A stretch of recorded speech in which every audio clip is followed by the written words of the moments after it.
आज हम परमेश्वर के वचन से जो सीखेंगे उसमें है कि कलीसिया में भागी होने के लिए या कलीसिया का सदस्य बनने के लिए क्या शर्त है।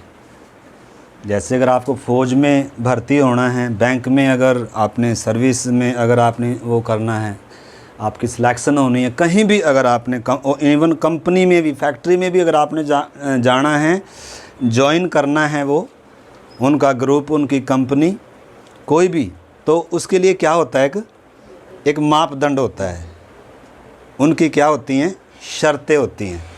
ऐसे ही कलीसिया में कलीसिया का भाग बनना या कलीसिया की सदस्यता मिलना, कलीसिया के अंदर भागी होने के लिए परमेश्वर की ओर से क्या कंडीशन है, ठीक है ना, वो चीज़ भी देखेंगे। और उसके बाद आज हम प्रभु भोज में भी शामिल होंगे। प्रभु भोज में शामिल होने के लिए क्या कंडीशन है वो भी हम क्या करें, ताकि अपने आप को जांचते हुए क्या करेंगे, हम अपने जीवन को हम जांच लें। मैं मसीह में हूँ या अभी बाहर हूँ, मैं इस प्याले में से पी सकता हूँ, रोटी में से तोड़ सकता हूँ, उसके लिए क्या कंडीशन है। क्योंकि उसके लिए प्रभु ने कहा है जो इस रोटी में से खाए पहले अपने आप को क्या करे, जांचना अति ज़रूरी है। अगर बिना जांचे, अगर बिना अपने आप को हम जांचे, उन बातों को समझे, अगर इन चीज़ों में भाग लेंगे तो उसका कोई क्या नहीं है, कोई अर्थ नहीं है, बपतिस्मे का भी अर्थ नहीं है, ठीक है। तो इस करके आइए हम परमेश्वर के वचन से, जैसे हम पिछली बार भी सीख रहे थे कि जो भी होना है ना, परमेश्वर ने इसमें हमने सीखा था ये मिलाप का जो तंबू है, मूसा को परमेश्वर ने क्या दिखाया, पहाड़ पर इसका नमूना दिखाया, ऐसे ही बनाना है। मतलब कोई भी चीज़, एक छोटी सी भी चीज़ आगे पीछे दाएं बाएं नहीं करनी, बड़ी या छोटी नहीं होनी है, ऐसे का ऐसे। बार बार परमेश्वर ने क्या दिया, चेतावनी दिया कि जो नमूना तुझे क्या किया गया, दिखाया गया, उसी के अनुसार क्या करना है, बनाना है। और जब बनाकर तैयार हो गया, इन्होंने अर्पण किया, तब परमेश्वर की महिमा उसमें क्या होगी, भर गई, जो नमूने के अनुसार है, जो वचन के अनुसार है।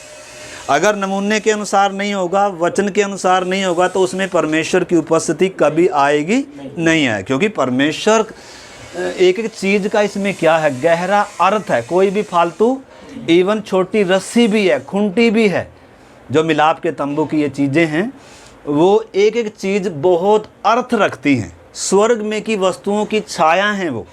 यीशु मसीह को दर्शाता है मिलाप का तंबू, और किसको दर्शाता है, कलीसिया को दर्शाता है। कलीसिया की छाया है, यानी कि अगर हमने कलीसिया किया, और उसके अलावा ये मिलाप का तंबू किसकी भी छाया है, एक चेले की या एक विश्वासी की भी छाया है। तो इस करके हमने उन बातों को क्या करना है, समझना है, कलीसिया क्या है, या एक यीशु मसीह का चेला या एक विश्वास करने वाला उद्धार पाया व्यक्ति कौन है, उसका लक्ष्य क्या है, ठीक है। तो इस तरीके से हम उन बातों को क्या करने पाएंगे, समझने पाएंगे।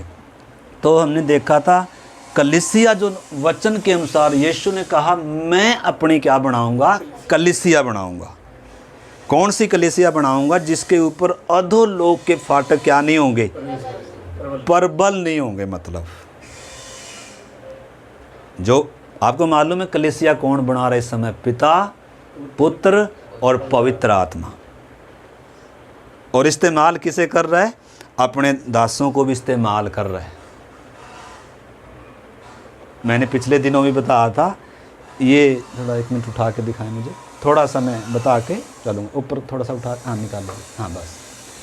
ये कलीसिया है, ये कलीसिया है, या ये नया यरूशलेम, जो नई धरती पर नए आकाश में होगा। यानी कि परमेश्वर अपने लोगों में क्या करेगा, वास। ये सिर्फ समझाने के लिए है। तो हमने देखा था ये कलीसिया का मतलब है हर एक फट्टा आपस में क्या है, जुड़ा हुआ है। इस चीज़ को हमने क्या करना है, जैसे ये मकान कब मकान है, जब आपस में पत्थर पर पत्थर जुड़ा हुआ है, और पत्थर दिखता भी नहीं, बाहर से सीमेंट है और क्या है, पेंट है। ऐसे ही ये बबूल की लकड़ी का था, कांटोदार लकड़ी का था। हम पिछली बार भी देख रहे थे, यानी कि चुनाव किसका किया? परमेश्वर ने अपने भवन में हिस्सा अगर किसी ने होना है, उसके भवन का हिस्सा किसी ने होना है, तो किसका चुनाव किया? बबूल की लकड़ी का किया था। ऐसे यीशु मसीह पापियों के लिए आया, धर्मियों को नहीं। जैसे उसने बबूल की लकड़ी का चुनाव किया, चंदन की लकड़ी का नहीं किया, अच्छी लकड़ी का नहीं किया। लकड़ी बहुत अच्छी अच्छी है, बहुत महंगी महंगी है, लेकिन किक्कर की लकड़ी, बबूल की लकड़ी कांटों से भरी होती है और बहुत टेढ़ी मेढ़ी होती है। उसमें से एक फट्टा निकालना इतना आसान नहीं है। उसके पास जाने वाले के कितने कांटे लगते हैं, उस पर कितना औजार चलाना पड़ता है, कितना उस पर मेहनत करनी पड़ती है। ऐसे ही मतलब क्या नहीं होता है। तो आपने समझना है, परमेश्वर ने जो हमें अपने लिए जो बनाया या चुना या ठहराया या बना रहा है परमेश्वर, उसमें कितनी स्वर्ग की मेहनत है। पिता लगा हुआ है, पुत्र लगा हुआ है, पवित्र आत्मा लगा हुआ है। अपना वचन दिया, अपने दास दिए हैं। आपको मालूम है, न केवल ये एक दूसरे के साथ जुड़े हुए हैं, बल्कि ये चार, इधर आप देख सकते हैं 4 लाइनें दिख रही हैं ये, यानी कि ये 5 प्रकार की सेवकाई को दर्शाता है। बीच में प्रेरित को दर्शाता है। ये मतलब परमेश्वर ने कलीसिया को सिद्ध करने के लिए 5 प्रकार की क्या दी है? सेवकाई दी। तो ये कलीसिया है, ये स्वर्ग में जाएगी। ये परमेश्वर का मंदिर है, ये भी उसका भाग है, परंतु वास्तव में ये हैं, ये जो आपस में जुड़े। नीचे चांदी की कुर्सी है, ऊपर इनके क्या हैं? ऊपर भी इनके टोपी, और आपस में सब जुड़े हुए हैं। तो ये समझने के लिए सिर्फ हमें वो आत्मिक बात को, उस एकता को, उस कार्य को समझाने के लिए ये सोने से मांडा हुआ है सारा। अब इसमें क्या नहीं दिखता? किक्कर नहीं दिखती है। तो इस करके उन बातों को हमने क्या करना है? समझना है।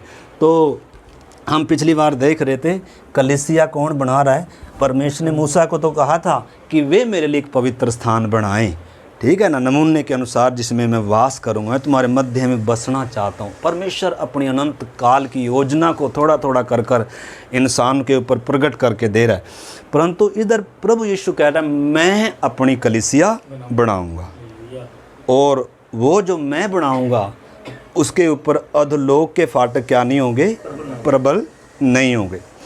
तो प्रभु यीशु मसीह सबसे पहले उस कलीसिया का या उस मकान का जो नया यरूशलेम बन रहा है या जो भवन बन रहा है, उसका क्या है? कोने के सिरे का क्या है? पत्थर है। यानी कि नमूना कौन सा है? यीशु मसीह है। नमूना पास्टर नहीं है, नमूना धरती पर और कोई नहीं है, सिर्फ यीशु मसीह नमूना है। हम सब की व्यक्तिगत बुलाहट है यीशु मसीह के समान बनना, इसीलिए हमारे ऊपर काम चल रहा है।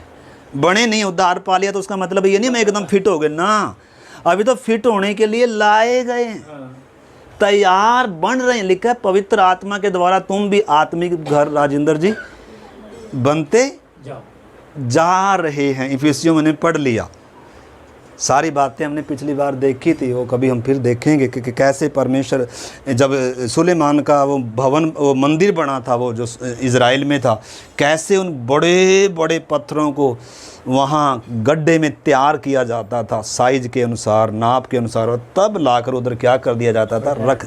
यानी कि उधर लाने के बाद वसूली करनी हथौड़ी नहीं चलेगी। उसी प्रकार स्वर्ग में जब जाएं, तैयार इधर हो रहे हैं हम धरती पर। धरती एक वर्कशॉप है तैयारी की, धरती हमारा घर नहीं है। हर एक विश्वासी ने इस चीज को समझना। धरती तात्कालिक है, थोड़े समय के लिए, शरीर भी तात्कालिक है। इसलिए जो हमें चाहिए बस वो इधर परमेश्वर हमें धन दौलत दे सकता है, बहुत अमीर बना सकता है, लेकिन उसका फायदा ही नहीं है। वो हमारी बुलाहट से हम क्या हो जाएंगे? वंचित हो जाएंगे, क्योंकि हमारा ध्यान किधर आ जाएगा? धरती की चीजों पर। इसलिए परमेश्वर हमें कमी घटी में क्यों रखा है? ताकि हम क्या ना हो जाए, इन चीजों में हमारा क्या ना लग जाए, मन ना लग जाए।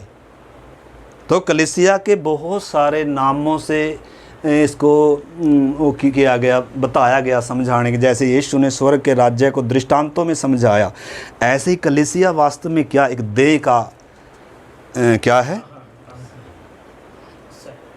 एक देह के बारे में जिसका सिर यीशु मसीह है और कलीसिया उसकी देह है और हम सब उसके क्या हैं, अंग हैं। जैसे देह में हर एक अंग आपस में क्या है, जुड़ा हुआ है कि नहीं, किसी की अपनी मर्जी, सब दिमाग से चल, एक दिमाग है सब में, एक दिमाग के चलाए चल रहे, यानी कि सिर के चलाए चल रहे हैं सब।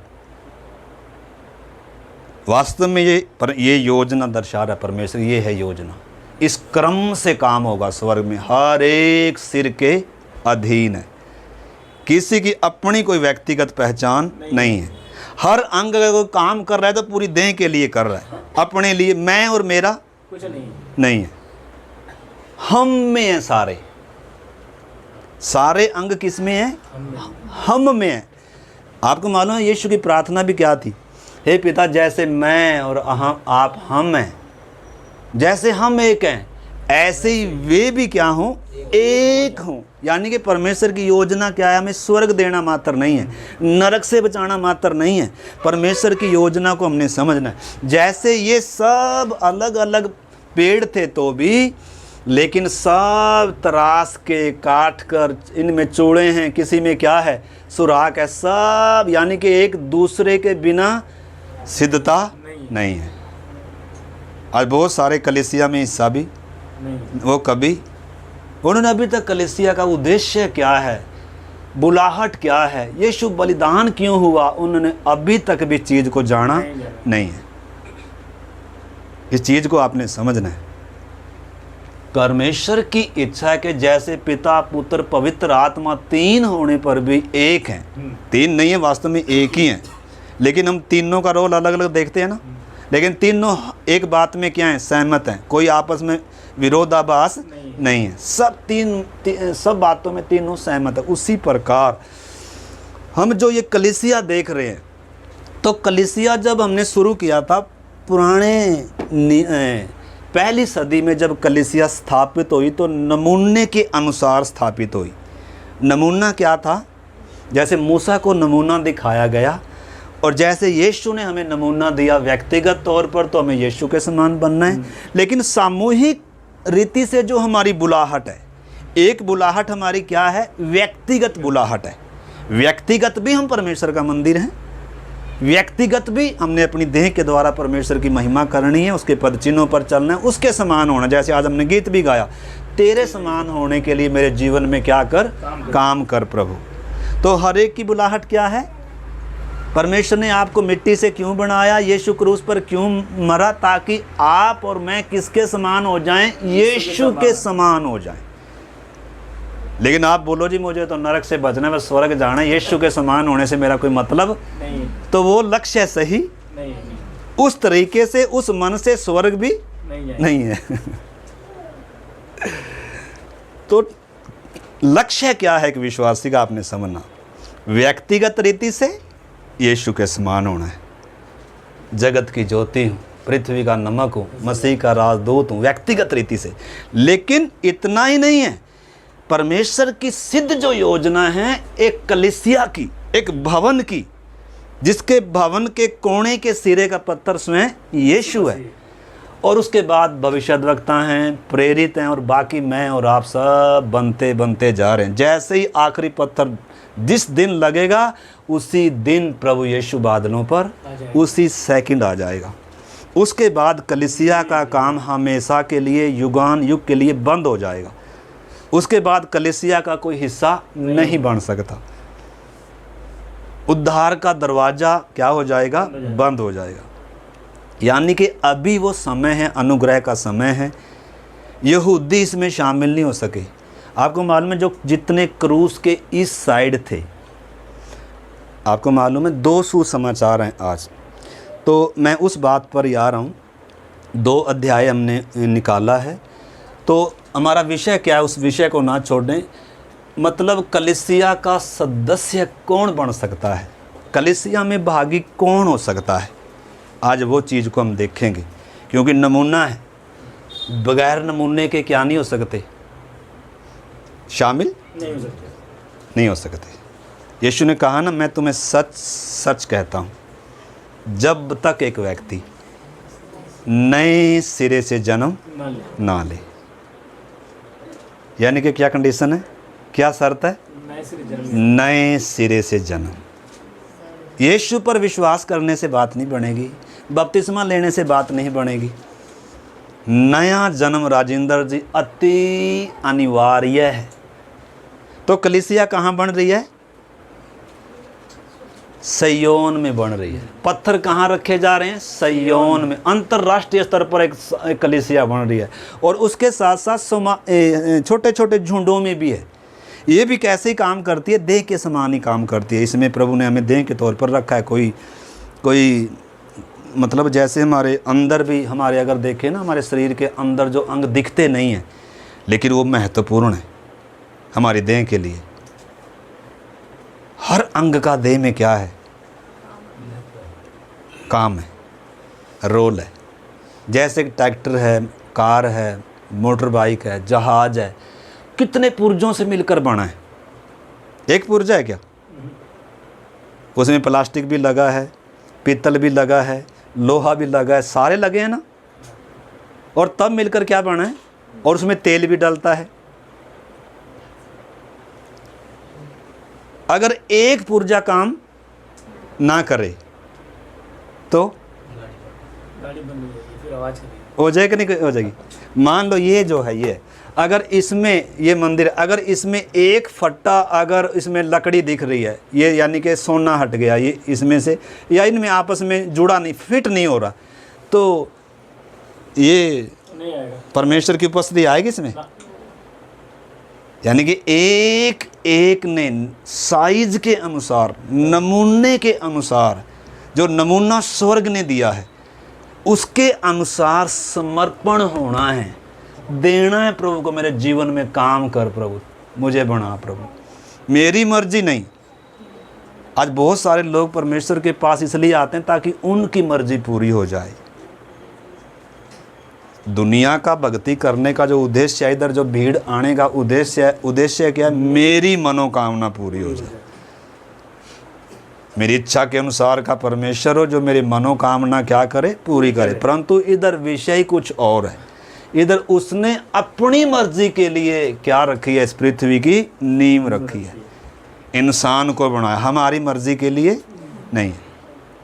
हाँ, कुछ समय अपनी मर्जी, हमारी मर्जी के लिए हमें छोड़ा हुआ है, परंतु परमेश्वर चाहता है हम उसकी इच्छा को, उसकी मर्जी को, उसकी योजना को, अपनी बुलाहट को पहचान कर, अपनी मर्जी को पीछे फेंक कर, अपनी योजनाओं को कूड़ा समझकर पीछे हटाकर उसको समर्पण करें। प्रभु मिट्टी जैसे कुम्हार के हाथ में अपने आप को देती है, जैसे इस बबूल की लकड़ी ने कारीगरों को अपने उनके हाथों में दे दिया, मुझ पर आरी चलाओ, रंदा चलाओ और मुझे क्या करो, इस नमूने के अनुसार क्या कर दो। ऐसे ही जो पवित्र आत्मा को, प्रभु के दासों को जो समर्पण करते हैं, परिस्थितियों को, दुखों को, समस्याओं को जो समर्पण करते हैं, प्रभु मेरे जीवन में कुछ भी आ, लेकिन मुझे तेरे इस नमूने के अनुसार क्या कर दे, तेरे समान बना दे, वो बन पाएंगे। हर कोई इसमें क्या नहीं होगा। यीशु ने जमीन का उदाहरण दिया, 3 प्रकार की जमीन। पहले कौन सी है? मार्ग के किनारे के हैं, झाड़ियों की ज़मीन है, फिर पथरीली है। ये कलीसिया, इनमें से एक भी कलीसिया नहीं है। अच्छी भूमि है कलीसिया, भले ही उसमें भी 3 कैटेगरी हैं, 30%, 30, 100, 30, 60 और 100 गुना फलने वाले हैं। यानी कि सारे एक जैसे नहीं, परंतु उधर जो होंगे वो सारे वो होंगे जिन्होंने जय पाई है, जो सिद्ध हुए हैं। जो 60% वाले हैं वो अलग हो जाएंगे, उधर सबकी चमक क्या होगी? अलग अलग होगी। जो 30% वाले हैं उनकी भी चमक उधर क्या होगी? अलग होगी। परंतु जो यीशु के समान बने हैं, जो बिल्कुल नमूने के अनुसार, वो उसकी दुल्हन में होंगे, वो उस पवित्र, इस नए यरूशलेम का हिस्सा होंगे, जिन्होंने अपने आप को दिया है, उसको सौंपा है। मेरे जीवन में काम कर प्रभु, काट मुझे, बना प्रभु, तू मेरा करता है, तू मेरा कुम्हार है, तू मेरा कारीगर है, तू मुझे बना प्रभु। हर परिस्थिति में प्रभु तेरी मर्जी मेरे जीवन में क्या हो? पूरी हो। ठीक है ना। तो ये बात को आधार रखते हुए हम आज ये बात सीखेंगे। तो सबसे पहली जो बात है, बेसिक बात है, कौन इसमें शामिल होगा। तो 2 अध्याय में आपको मालूम है पेंतेकुस्त का दिन आया। कौन सा दिन आया? जब यीशु मसीह क्रूस पर बलिदान होकर मुर्दों में से जी उठकर 40 दिन चेलों के साथ रहकर 40वें दिन जब उठाया गया, चेलों को कहा उस पवित्र आत्मा के लिए क्या करो? इंतज़ार करो। और चेले 10 दिन तक क्या जोते रहे? बाट जोते रहे। और जैसे ही 50वां दिन आया, पेंतेकुस्त का दिन आया, पवित्र आत्मा मनुष्यों पर उतर आया। कितने लोग थे? 120 लोग थे। वो क्या हो गए? पूरे बदल गए। उनकी सोच, उनका लक्ष्य, उद्देश्य सब बदल गया। कलीसिया की नींव कैसे रखी जा रही है आपने समझना। इनमें से एक भी वो नहीं था जो चंगाई वाले हों, आशीष पाने के लिए आए हों। सब यीशु के लिए कुछ छोड़कर आए हुए लोग थे। यीशु के पीछे पूरे समर्पण से चलने वाले लोग थे। उनके लिए पवित्र आत्मा थी, वो बाट जो रहे थे। और जब पेंतेकुस्त का दिन आया वो बदल गए। यानी कि उस नींव के ऊपर अगला रद्दे रखे गए।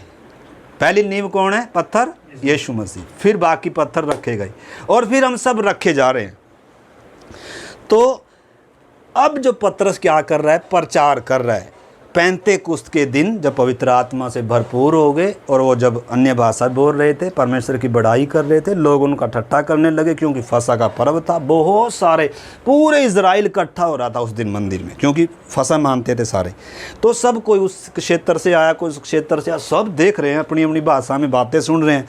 और ऐसा कुछ जब घटना हुई तो वो कह रहे हैं ये तो पागल हो गए, नशे की, कोई कुछ कोई कुछ। तो उस समय पतरस फिर खड़ा हो रहा है, जिसने यीशु का 3 बार इनकार किया था। अभी इसकी दिलेरी और इसका प्रचार, पहले 20 ने प्रचार किया था। क्रूस के इस साइड का प्रचार अलग था, लेकिन क्रूस के इस साइड का प्रचार है कलीसिया की बुनियाद का प्रचार। क्रूस के उस साइड प्रचार था बीमारों को चंगा करने का, दुष्ट आत्मा को निकालने का, मतलब शरीर का काम था। क्योंकि अभी तक यीशु क्रूस पर मरा नहीं था। अभी तक शैतान के सिर को कुचला नहीं था। अभी तक मृत्यु का नाश नहीं किया था। अभी तक वो बीच का पर्दा हटा नहीं था। लेकिन जैसे ही क्रूस पर सारा पूरा कर दिया गया और चेलों इंतज़ार कर रहे थे 10 दिन तक, जब इंतज़ार किया, पवित्र आत्मा जब उतर आया, उस समय इस काम की क्या हुई? शुरुआत हुई है। तो अब जब शुरुआत हुई तो पतरस कैसा प्रचार कर रहा था? हमने पिछली बार देख लिया। वो कौन सा प्रचार कर रहा था? क्रूस पर चढ़ाए यीशु मसीह का प्रचार, क्रूस पर प्राण दिए यीशु मसीह का प्रचार। और उसको किस में रखा गया? कब्र में रखा, लेकिन उसकी देह सड़ने नहीं पाई। परमेश्वर ने उसको मरे हुए में से क्या कर दिया? जिला दिया। और क्या प्रचार कर रहा था? यीशु मसीह, जिस यीशु को तुमने क्या किया है? क्रूस पर चढ़ाया है, उसी यीशु को परमेश्वर ने मुर्दों में से क्या किया है? यानी कि कौन सा प्रचार कर रहा है? कैसे कलीसिया स्थापित होती है? लिखा है क्रूस की कथा, परमेश्वर की उद्धार पाने वालों के लिए परमेश्वर की क्या है? इसलिए पौलुस कहता है, कह रहा है यहूदी तो चिन्ह चाहते हैं और यूनानी ज्ञान की खोज में, परंतु हम तो क्रूस पर चढ़ाए मसीह का क्या करते हैं? प्रचार करते हैं।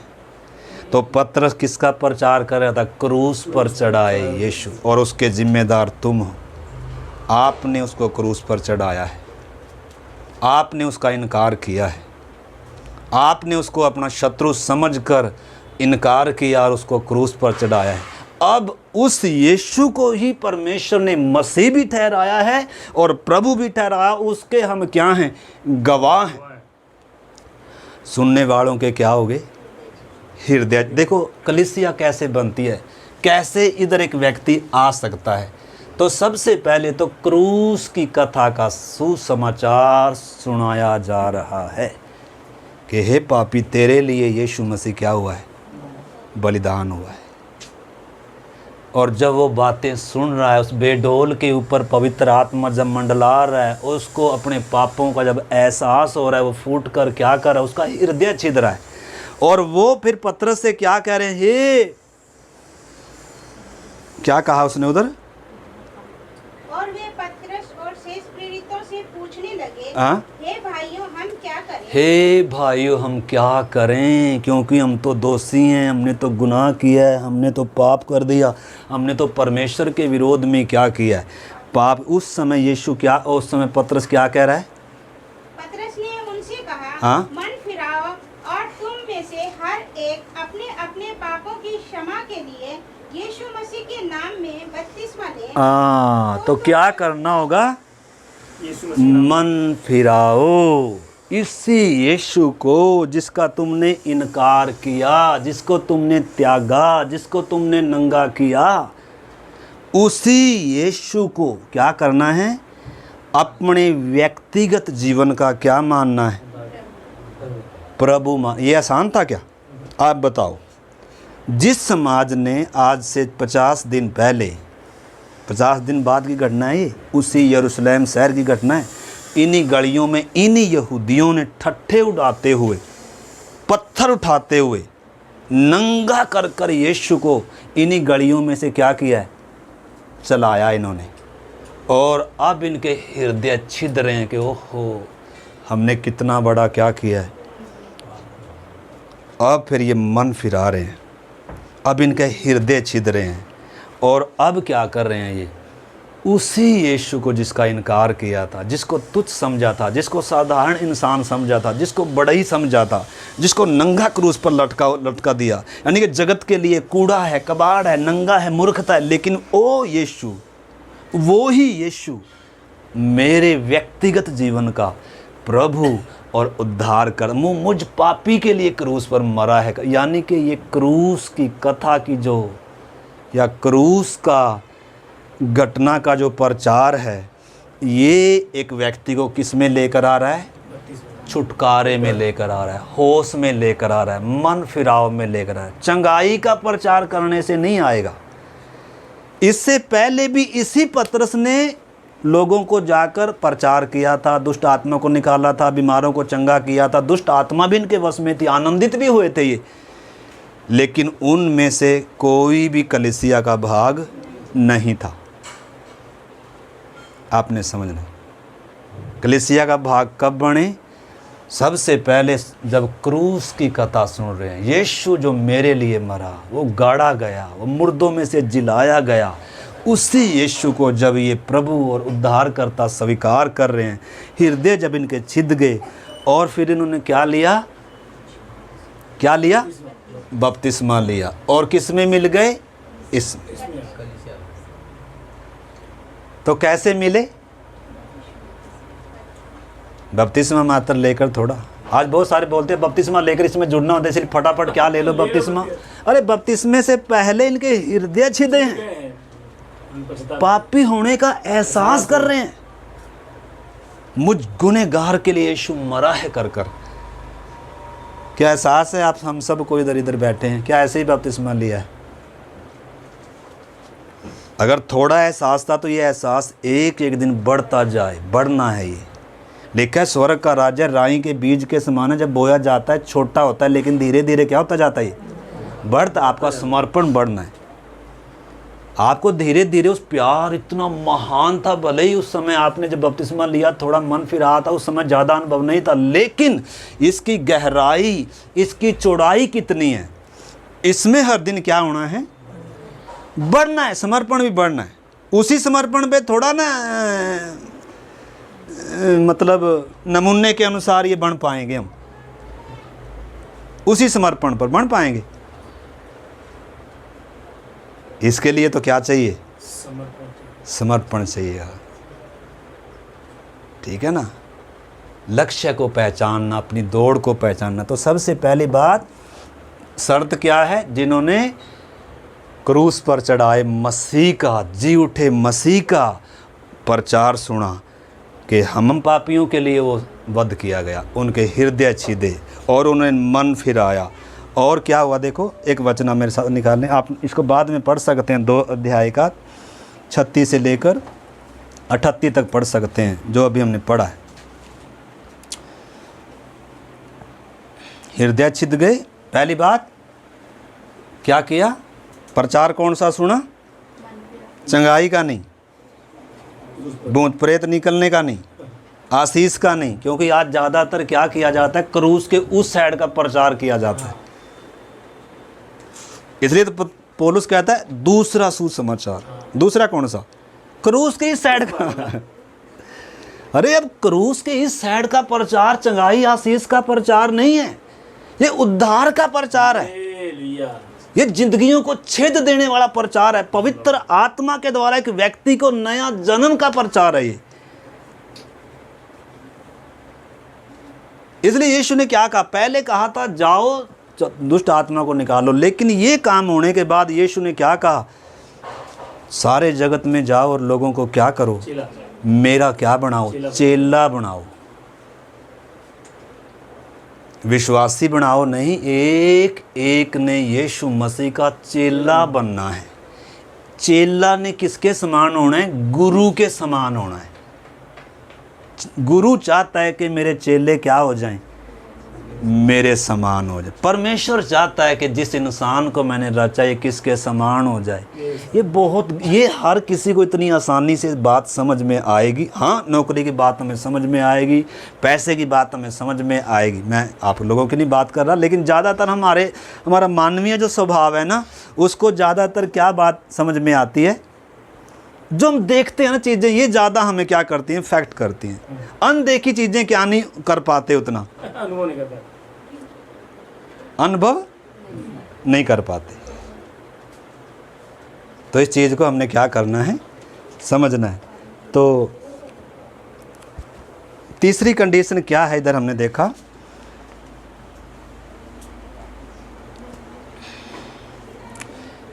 उसी यीशु को इन्होंने क्या मानना है? यीशु को क्या मान रहे हैं? चंगा करने वाला मान रहे नहीं है, भूत प्रेत से छुटकारा पाने वाला कर कर नहीं मान रहे। क्या कर कर मान रहे? प्रभु। यानी कि क्रूस पर लटका हुआ मेरा कौन है? प्रभु है। दुनिया का त्यागा हुआ यीशु, नंगा लटकाया हुआ यीशु, मुंह पर थूका हुआ यीशु मेरा क्या है? प्रभु है। मेरे दिल का, मेरे जीवन का स्वामी है, वो छुड़ाने वाला है, उसका लहू मेरे लिए बहा है कर कर, मेरी छड़ौती के लिए वो बलिदान हुआ है। उस यीशु को मैं, चंगा करने वाले यीशु को नहीं, भूत प्रेत निकालने वाले यीशु मसीह को नहीं, क्रूस के उस पार किए उसने वो काम, क्रूस पर चढ़ाए हुए मसीह का प्रचार। इस प्रचार के द्वारा ही क्या होगा? एक पापी का हृदय छिदेगा, उसके अंदर सही पश्चाताप आएगा, सही मन फिराव आएगा। वो कुछ पाने के लिए यीशु पर विश्वास नहीं करेगा अब, बल्कि अब ये व्यक्ति यीशु को देगा, अपना जीवन देगा। सबसे पहले तो अपना कीमती अनमोल जीवन, जिसका मालिक खुद था, जिसमें पाप वास करता था, जिसमें शैतान वास करता था, जो शैतान का गुलाम था, मौत के जो वश में था। अब सबसे पहले ये जीवन उसका है। जिला दिया गया, आंखें खुल गई, बुद्धि खुल गई। अब ये पवित्र आत्मा का क्या बन गया? मंदिर बन गया।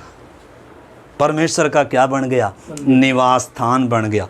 तो उद्धार इधर आने के बाद उद्धार नहीं है, बल्कि लिखा है जो उद्धार पाते जाते थे प्रभु उनको इसमें मिला देता था। इधर आने के बाद उद्धार नहीं है। उद्धार किधर ही है? उद्धार किधर ही है? नया जन्म किधर ही है? जब आप इधर हैं, इधर नया जन्म हो गया, संसार के लिए कट गए संसार से या मर गए, उस मरे हुए को दफनाई, पानी में बपतिस्मा है, और अब आप इधर लाए गए हैं, नई सृष्टि बने हैं। ये सारा कैसे हुआ? क्रूस की उस कथा के द्वारा, यीशु की मृत्यु के द्वारा। पवित्र आत्मा जो मंडलाया, पवित्र आत्मा, इस अनुग्रह के युग में ये संभव हुआ। उससे पहले ये संभव नहीं था, क्योंकि नींव इसकी कब डली? उससे पहले नींव ही नहीं थी। हाँ, यीशु मसीह पहला पत्थर है, नींव का पत्थर है। उसके बाद प्रेरित हैं, भविष्यद्वक्ता हैं, और उसके बाद हम सब उसमें बढ़ते जा रहे हैं। हम सब ने अपनी बुलाहट को क्या करना है? पहचानना है। तो व्यक्तिगत बुलाहट भी है, सामूहिक बुलाहट भी है। तो अभी हम सामूहिक बुलाहट के बारे में क्या करेंगे, वो भी बातों को हम समझेंगे।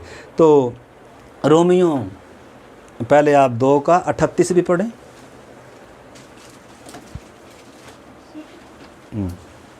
प्रेरितों काम 2 का पतरस ने उनसे कहा, मन फिराओ और तुम 47 भी।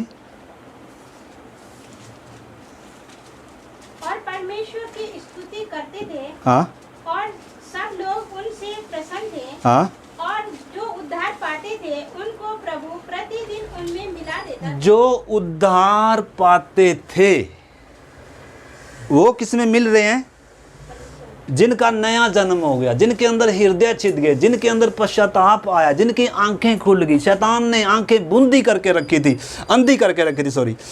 अब वो क्या हो गए? अपने आपे में होश में आ रहे हैं। अब उसी यीशु को जिसका इनकार किया था, जिसके शत्रु थे, या जिसको आज तक इंसान अपना शत्रु समझ रहा था। हम परमेश्वर को अपना शत्रु मान रहे थे कि नहीं? लेकिन हम क्रोध की संतान थे, परमेश्वर के बैरी थे जन्म ही से।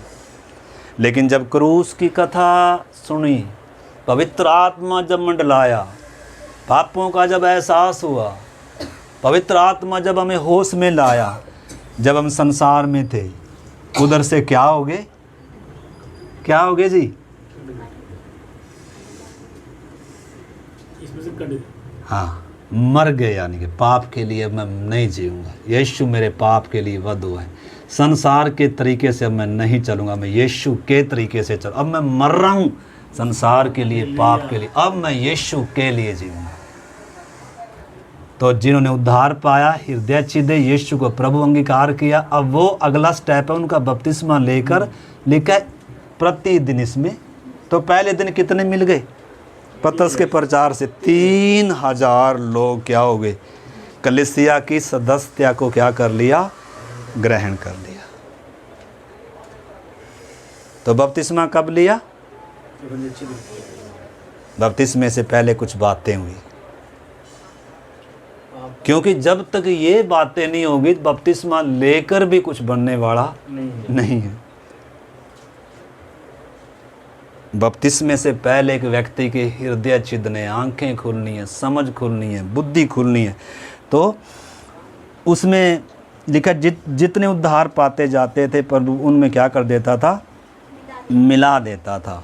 तो इस करके, और उसके बाद ये क्या ले लिया इन्होंने? फिर बपतिस्मा लिया। उसमें आप प्रेरित 2:38 भी पढ़े। 5वीं बात है प्रेरित 2:38। पतरस ने उनसे कहा, मन फिराओ और तुम में से हर एक अपने अपने पापों की क्षमा के लिए यीशु मसीह के नाम में बपतिस्मा ले, तो तुम पवित्र आत्मा का दान। तो 5वीं बात देख रहे हैं, क्या लिया? बपतिस्मा लिया। और तब किस में मिल गए? इसमें मिल गए। यानी कि अंदर उद्धार हो गया, नया जन्म हो गया, मन फिरा लिया, पाप के लिए मर गए। वो बाहर दिखेगा। बाहर कैसे दिखेगा? शैतान के सामने ऐलान है अब मैं यीशु का हूँ, संसार के सामने ऐलान है कि अब मैं यीशु का हूँ, और स्वर्ग के सामने ऐलान है प्रभु आज से मैं तेरा हूँ कर कर।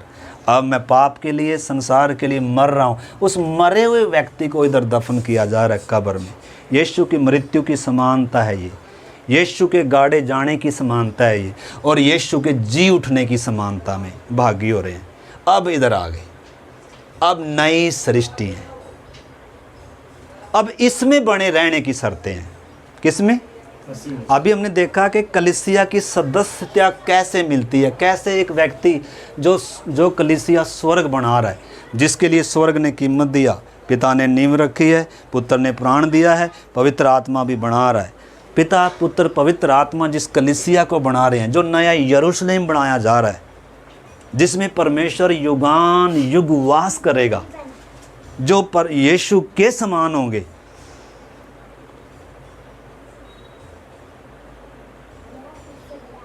वो किधर आ गए अभी, कैसे आए इधर, किस कंडीशन से आए? 4-5 बातें हमने देखी हैं।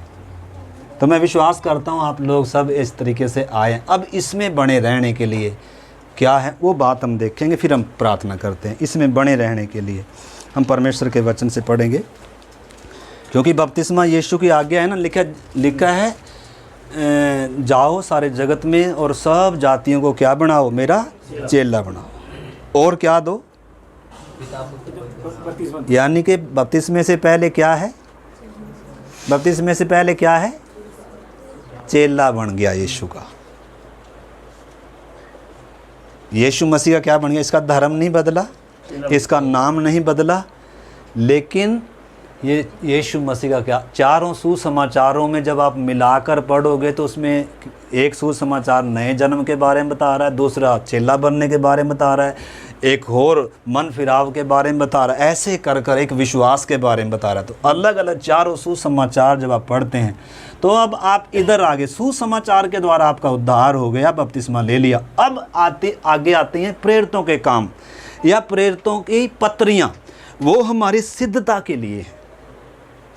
किसके लिए हैं, सिद्धता, यानी कि कलीसिया में बने रहने के लिए। अब शिक्षा अलग है, ये नींव थी हमारी, नींव दोबारा डलती नहीं है। सुसमाचार अब हर रोज सुसमाचार नहीं सुनना, बल्कि अब क्या करना है, अब आप इधर आ गए, आपको उद्धार की जरूरत नहीं है, उद्धार पा चुके हैं आप, परंतु अब दूसरा वो आएगा, उद्धार पाते जाना।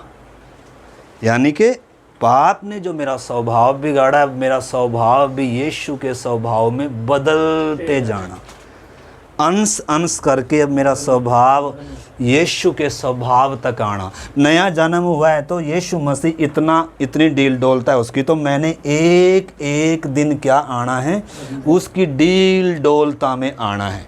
तो व्यक्तिगत तौर पर भी मैं उद्धार पाता जा रहा हूँ, बढ़ता जा रहा हूँ उसके स्वभाव स्वरूप डील डोलता में, और उसके साथ साथ सामूहिक रीति से भी हम क्या होते जा रहे हैं, क्योंकि प्रभु ने हमें अकेला अकेला कलीसिया में रखा है, कलीसिया का हिस्सा बनाया है, देह का अंग बनाया है। तो अब इसमें बने रहने के लिए उसी प्रेरितों के काम 2 अध्याय में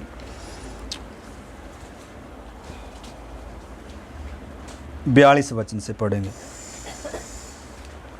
और वे प्रेरितों से शिक्षा पाने और संगति रखने। जो इधर आगे देखो, जो कलीसिया के सदस्य बन गए, अब वो क्या कर रहे हैं, सबसे पहली बात प्रेरितों से क्या पा रहे हैं, शिक्षा पा रहे हैं, वचन सीख रहे हैं।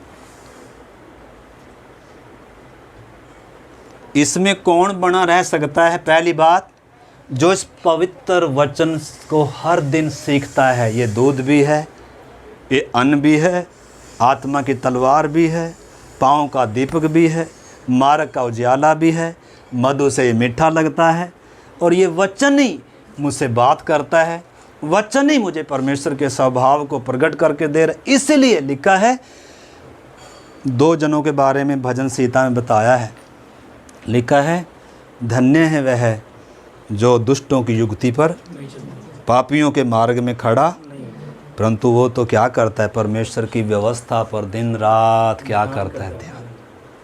अब इसके जीवन बदल गया, अब पुराने मार्ग में ये जाएगा नहीं, पापियों की मंडली अब इसको अच्छी नहीं लगी, पुराना मार्ग से इसको नफरत, मन फिरा चुका है। अब इसकी नई शुरुआत इधर हुई है, नई सृष्टि, वो कल की वो बीत चुकी बात है। लिखा है अब जो मसीह में है वो नई सृष्टि है, पुरानी बातें क्या होगी, बीत गई, अब इसको इधर नई शुरुआत है। तो उस नई शुरुआत में सबसे पहले इसके जीवन में इस वचन को स्थान है, क्योंकि ये वचन ही क्या है, बढ़ने के लिए दूध है।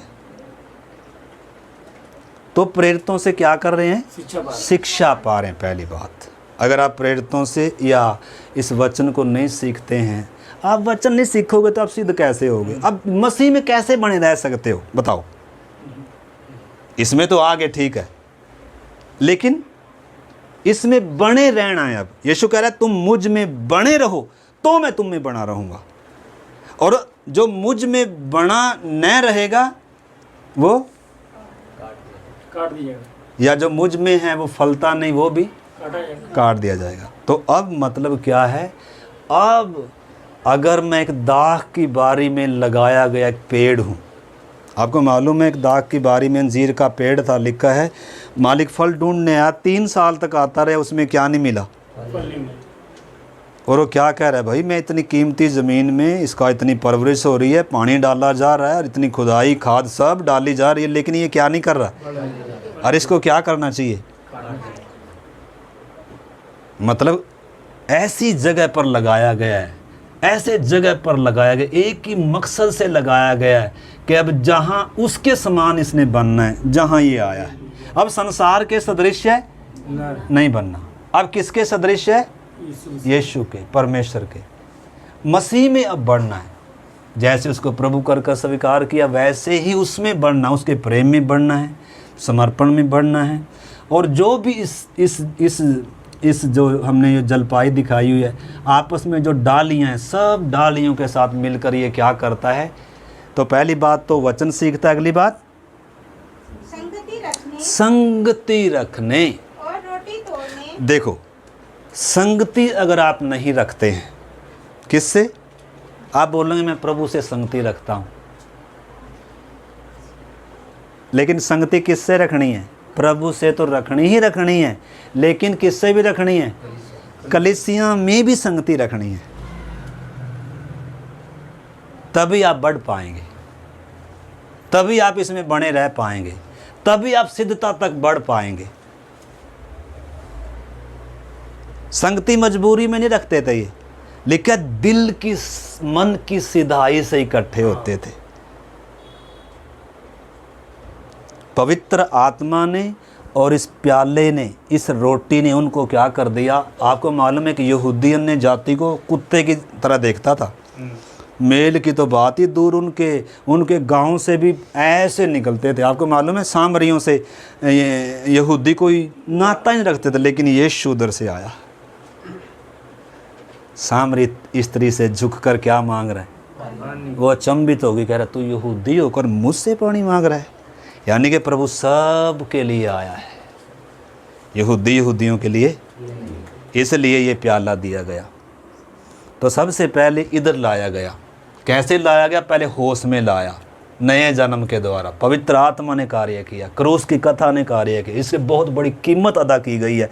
अब इस पापी को होश में आया, ये शराबी था, इसको होश ही नहीं था, ये कर क्या, इसको कुछ भी मालूम नहीं था। इस क्रूस की कथा ने इसको होश में लाया, पवित्र आत्मा ने इसको होश में, इसका हृदय छिदा है, इसको होश में आया, तब ये इधर आ अपने आप आ रहा है। जबरदस्ती इसको किसी को बपतिस्मे में थोड़ा डुबाया जा रहा है, जबरदस्ती डुबाया जा रहा है नहीं, एक व्यक्ति का अपना निर्णय है, ये व्यक्तिगत फैसला है। मेरा माँ विश्वास करे, मेरी बाप विश्वास करे या ना करे, मेरा व्यक्तिगत, यीशु मेरा क्या होगा, मैं उसके पीछे चलूँगा।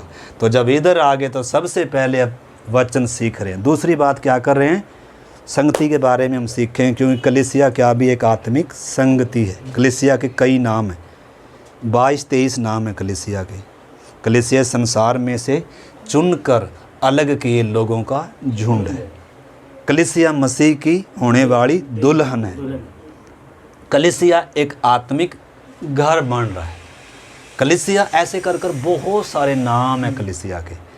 तो अगर कलीसिया को हमने समझना है, अपनी जगह को, अपने स्थान को, कलीसिया में मेरे काम को अगर आपने समझना है, मेरी बुलाहट क्या है सामूहिक रीति से अगर उनको समझना है, तो आपको कलीसिया की छाया, कलीसिया देह का जैसे प्रतीक है, देह के बारे में आपको समझना होगा। देह में कैसे सारे अंग आपस में काम कर रहे हैं। पहली सदी की कलीसिया ऐसी ही थी। ये पढ़कर फिर हम प्रार्थना करते हैं। तो आगे भी पढ़ो। संगति रखते थे, रोटी तोड़ने। तीसरी बात क्या करते थे, ये रोटी तोड़। ये रोटी क्यों है आपको मालूम, बपतिस्मा एक बार है, लेकिन ये बार बार है। क्यों बार बार है, ये उस मृत्यु को याद कर रहे हैं, फिर से समर्पण कर रहे हैं, बार बार फिर से सरेंडर कर रहे हैं। प्रभु मैं तेरे लिए जीऊँगा, मैं भूलने ना पाऊँ तू मेरे लिए मरा है, मैं भूलने ना पाऊँ मैं अपने लिए और पाप के लिए मर चुका हूँ, संसार के लिए मैं तेरे लिए जीऊँगा कर कर, तू मेरे लिए तोड़ा गया। यानी कि ये बार बार क्या कर रहे हैं, क्यों तोड़ रहे? अगर ये चीज़ें ना हो तो कभी मतलब हम एक नहीं हो सकते, सिद्धता तक कभी आपको मालूम है, एक बपतिस्मा है, एक ही पवित्र आत्मा हमें पिलाया गया है, एक ही हमारी दाम चुकाया गया, हमारा एक ही बाप है, हम एक ही घराने के हैं, एक ही प्याला, एक ही रूह। ये सब क्यों है? ताकि हम क्या हो जाएं, सिद्ध हो जाएं। सेवक भी क्यों दिए? ताकि हम क्या हो जाएं, पवित्र लोग सिद्ध हो जाएं। तो सिद्ध होना है तो प्रेरितों से शिक्षा यानी कि वचन सीखना, आपस में संगति रखना, और तीसरी बात रोटी तोड़ना, और प्रार्थना में क्या है भी, लोलीन है। यानी कि जो कभी प्रार्थना नहीं करता था अभी ये क्या कर रहा है? अगर आप प्रार्थना नहीं करते हैं तो आज आप जांच लीजिए। प्रार्थना ना करना, उधर कुछ बातें लिखी हैं, प्रार्थना ना करना एक आलसी और सुस्त व्यक्ति का जीवन है। प्रार्थना ना करना, प्रार्थना करने वाले यीशु मसीह के विपरीत चलना है। प्रार्थना ना करना, उधर लिखा हुआ है कि शैतान की इच्छा का सहयोग करना है। प्रार्थना न करना, शैतान के सामने सरेंडर कर देना है। क्योंकि आप मंदिर हैं तो प्रार्थना नहीं होनी क्या मंदिर में? इधर आपको मालूम है इधर हर समय क्या चलती है, वेदी पर धूप, हर समय प्रार्थना है, क्योंकि मंदिर है ना परमेश्वर का। अगर आप मंदिर हैं तो आप में प्रार्थना क्यों नहीं चल रही? हर समय क्या चलनी है? प्रार्थना चलनी है। हर समय प्रार्थना है, संडे के दिन थोड़ा है। सुबह भी प्रार्थना है, शाम को प्रार्थना है। अगर आप प्रार्थना में बोर हो रहे हैं, मन नहीं लग रहा, तो इसका मतलब है जीवन में कहीं क्या है, दाल में काला है। एक आत्मिक जीवन की पहचान ही किससे होती है? जैसे हम जिंदा हैं तो सबूत क्या है? श्वास आ रहा है। श्वास सबूत है कि मैं जिंदा हूं। अगर श्वास नहीं आ रहा तो क्या, मरा हुआ हूं। अगर एक व्यक्ति, एक विश्वासी जो कहता है मेरा उद्धार पा लिया, मैं इसमें भी भाग ले रहा हूँ, मैं संगति भी रख रहा हूँ, वचन भी सीख रहा हूँ, लेकिन वो प्रार्थना नहीं कर रहा है, तो किधर सवाल आ गया फिर? आत्मा में मरा हुआ है, क्योंकि सांस नहीं आ रही। अब प्रार्थना का मन क्यों नहीं है? अब ये भी देखना पड़ेगा प्रार्थना का मन क्यों नहीं है। क्योंकि पाप हमेशा संगति तोड़ता है। पाप जब आएगा तो आप प्रार्थना नहीं कर पाएंगे। आपको ये वचन फिर मीठा, आपको फिर संगति बोर लगेगी। आप भी गए तो फिर घड़ी की तरफ ध्यान रहेगा, कब टाइम और कब चले। तो प्रार्थना में क्या है? लोलीन है, लोलीन है। और आगे, और सब लोगों पर भय छा गया। हाँ, और बहुत से अद्भुत काम और चिन्ह प्रेरितों के द्वारा प्रकट होते थे। हाँ, और सब विश्वास करने वाले इकट्ठे रहते थे। हाँ। और उनकी सब वस्तुएं साझी। देखो, विश्वास करने वाले सब क्या हैं जी? लिखा है इकट्ठे हैं, मतलब एक प्याले में से, एक प्रभु, एक लक्ष्य, एक मार्ग, एक घराना, एक ही आत्मा सब में है। यानी कि इस पवित्र आत्मा ने, इस प्रभु भोज ने उनको ऊंच नीच का फर्क भी उनके अंदर से मिटा दिया। गोरे काले का फर्क भी उनके अंदर से क्या कर दिया? मिटा दिया। बड़े छोटे का भी फर्क क्या कर दिया?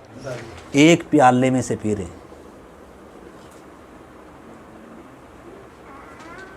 लेकिन आज क्या शैतान क्या ले, अलग अलग प्यालियां ले आया। क्या ले आया? वो सही नहीं है। एक प्याले में से, उसका गहरा अर्थ है, वाचा को दर्शाता है प्याला। इसके अंदर जो ये जूस है अंगूरों का, ये उस कीमत को दर्शाता है। कितनी बड़ी कीमत मेरे लिए दिया गया। कोई बिना रहम के कुचला गया, लेकिन तो भी मीठा निकला वो। तो भी उसने क्या किया? हाबिल के लहू से उत्तम बातें करता है। बाप इनको क्या कर, माफ़ कर। जैसे अंगूर, बिन मैं कल अंगूर लेकर आया, दाखें उनको पहले कुकर में डालकर पानी में खूब उबाला उनको, और फिर उनको अच्छे से क्या किया ऐसे, लेकिन वो क्या, जितना मस रहे उतनी क्या लिख रहा है? मिठा। तो ये क्या दर्शा रहा है? यीशु मसीह बिना रहम के मेरे लिए कुचला गया, ये मिठा वो दर्शा रहा है। उसका लहू बहाया गया, लेकिन वो अंगूर की तरह उसने क्या दिया, मिठास दिया। ए बाप इनको क्या कर, क्षमा कर। ये रोटी तोड़ी जा रही है, आपको मालूम है रोटी वैसे नहीं बनती है, बहुत दानों से बनकर भी बनती है। उसमें चक्की में दाना क्या होता है, बड़ा आसान नहीं है रोटी। रोटी से पूछ को देखो आप रोटी कैसे बनी हो। ऐसे यीशु कह रहा है ये मेरी देह है। रोटी को मतलब रोटी को क्या कह रहा है, रोटी यीशु की देह नहीं बन रही, परंतु उसकी मृत्यु की क्या है, वो यादगारी में। जैसे ये रोटी है आटे से पिसकर बनी है, आग में बनी है और दोनों तरफ से सिक कर बनी है, पकी है, और अब इसको तोड़ा जा रहा है बिना रहम के। तोड़ने वाला या चबाने वाला रहम कर रहा है, स्वाद लगा कर रहा हो तो इसको। ऐसे ही वो हमारे लिए क्या किया गया, तोड़ा गया है कर। ठीक है ना। तो ये चीज़ एक व्यक्ति को किस में लेकर आ रहा है, एकता में लेकर आ रहा है। एकता, कलीसिया की एकता। जब तक कलीसिया में एकता नहीं आएगी, अब इधर तो आ गए आप, पहला टारगेट था इधर आने का, पाप से छुटकारा पाना, मौत से छुटकारा पाना, शैतान के वश से छुटकारा पाना। आप सुरक्षित हो गए, आप इधर आ गए। लेकिन अब जब इधर आए क्यों हैं, वो अगला उद्देश्य है। अब उस काम को एक एक दिन क्या होना है, पूरा होना है। ठीक है, अभी हम प्रार्थना करेंगे, इसके बाद हम क्या करेंगे, इस मेज़ में हम शामिल होंगे, रोटी में से तोड़ेंगे, इस प्याले में से पिएंगे। ठीक है, आइए हम प्रार्थना करते हैं। और भी बहुत सारी बातें हैं, आप खुद इसको आप जांच सकते हैं मेरे प्यारे भाई बहन। आइए हम प्रार्थना करते हैं। कितने लोग मसीह में या उसकी कलीसिया में आ चुके हैं। अगर हमको चंद लोग आए भी हैं तो कितने अभी भी हमारे में भी बाकी हैं मेरे प्यारे भाई बहन, और कितनी दुनिया बाकी है अभी। प्रभु चाहता है कि सब उसकी देह का अंग बन जाएं। अगर हम आपस में मिलेंगे नहीं तो वो देह का कभी अंग नहीं बनेंगे। ध्यान से सुनिए प्रार्थना, आपकी अब प्रार्थना क्या होनी है। अगर आप और मैं अपने लिए जिएंगे तो उन तक कौन जाएगा, सुसमाचार उन जातियों तक कौन पहुंचाएगा। अगर पतरस ये सब अगर उधर यरूशलेम में इकट्ठा बैठे रहते तो हमारे हिंदुस्तान में वचन कैसे आता। अगर मैं अपना ही काम आज करता रहूँगा, अपने लिए ही जीता रहूँगा, तो मेरे जीवन में भी वो काम नहीं होगा और दूसरों तक भी ये सुसमाचार नहीं जाएगा। मैंने सुसमाचार को रोक दिया। प्रभु ने तो कहा था कि तुम मेरे गवाह बनोगे जब पवित्र आत्मा पाओगे। लेकिन मेरे प्यारे भाई बहनों, आइए हम अपने जीवन को जांचें। अगर हम में से चंद लोग इसका हिस्सा बने भी हैं, आज हमारी क्या दशा है। अभी हमारे जीवन में कितने हैं हमारे बीच में भी मेरे प्यारे भाई बहन, हमने देखा वो 3 प्रकार की ज़मीन भी अभी भी कलीसिया का हिस्सा नहीं है। आइए हम इस वचन के आधार पर अपने जीवन को जांचते हुए प्रार्थना करें, प्रभु तेरे लिए मुझे जीना है। प्रभु मुझे अपने लिए नहीं जीना, प्रभु मुझे तेरी महिमा के लिए जीना है। तूने मेरे सामने जो लक्ष्य रखा है प्रभु, ऊंची बुलाहट से मुझे बुलाया है, उस बुलाहट के अनुसार एक एक दिन मैंने चलना है प्रभु। मैंने कलीसिया में एकता में आना है प्रभु। मैंने कलीसिया में भाई बहनों के साथ इकट्ठा होना है, मिलना है, रोटी तोड़ना है प्रभु, आपस में संगति रखना है प्रभु। तेरा वचन कहता है ज्यों ज्यों उस दिन को निकट आते देखो, त्यों त्यों और भी अधिक संगति किया करो। एक दूसरे के साथ इकट्ठा होना ना छोड़ो, एक दूसरे को समझाते रहो। मेरे प्यारे भाई बहन, आपको कलीसिया की ज़रूरत है और कलीसिया को आपकी ज़रूरत है। आप कलीसिया के बिना अधूरे हैं। कलीसिया आपके बिना, आपका स्थान है कलीसिया में मेरे प्यारे भाई बहनों। आप सटपनी नहीं है कलीसिया में कि आप फालतू हैं, नहीं। आपका एक अहम रोल है देह में, आपका अहम रोल है। आप अंग हैं बहुमूल्य यीशु के। भले एक छोटा अंग होंगे, भले एक नाखून की सेवकाई होगी आपकी, या काम होगा, या स्थान होगा आपका। आँख नहीं होंगे शायद आप, कान नहीं होंगे शायद आप, कोई बड़ा अंग नहीं होंगे शायद आप यीशु की देह का, लेकिन आप महत्वपूर्ण है मेरे प्यारे भाई बहन। लेकिन अब जब आप अकेले हैं, उस समय आप कुछ भी नहीं है। यीशु के बिना आप कुछ भी नहीं हैं, बिना कलीसिया के आप कुछ भी नहीं है। मेरे प्यारे भाई बहनों, आइए आज ये बहुमूल्य वचन जब आपने सुने, एक समर्पण करें, अपने लक्ष्य को निर्धारित करें। दूसरे भाइयों के साथ मिलूँगा प्रभु, मैं आपस में संगति करूँगा प्रभु। हम सब एक देह हैं प्रभु, एक घराना है प्रभु। यीशु की महायाज की प्रार्थना यही थी, हे बाप जैसे हम एक हैं वे भी एक हो जाएं। कलीसिया को यीशु ने इसलिए अपने दासों को भी दिया है, इसलिए ये विधियां दी हैं ताकि पवित्र लोग सिद्ध हो जाएं, सेवा का काम किया जाए, मसीह की देह उन्नति पाए, हर एक जोड़ की सहायता से गठकर जुड़कर एक देह बन जाएं, क्योंकि यीशु देह को लेने के लिए आ रहा है। यीशु पवित्र संतों को लेने के लिए आ रहा है, जो उसमें जुड़े हुए हैं, जो उसकी बाट जोड़े हैं। आइए हम प्रार्थना करें, प्रभु मुझे भी मेरी आँख खुल जाए, समझ खुल जाए प्रभु। जैसे अब तक मैं जिया हूँ वैसे नहीं प्रभु, आज से मैं लक्ष्य की ओर दौड़ूं प्रभु, निशाने की ओर दौड़ूं प्रभु, अपनी तैयारी पूरा करूं। मेरे जीवन में वो काम जो तूने शुरू किया है पूरा कर प्रभु, मैं अधूरा ना रह जाऊं प्रभु। कहीं ऐसा ना हो काम बाकी रहे और दिन ख़त्म हो जाएं, या तेरा आगमन हो जाए प्रभु। अभी काम कितना अधूरा है हमारे जीवन में, सेवा कितनी अधूरी पड़ी हुई है प्रभु। अभी सेवा का काम कुछ नहीं हुआ हमारे हिंदुस्तान में, हमारे स्टेट में प्रभु। चारों तरफ लोग अंधकार में पड़े हुए हैं, आपने हमें जगत की ज्योति बनाया है प्रभु।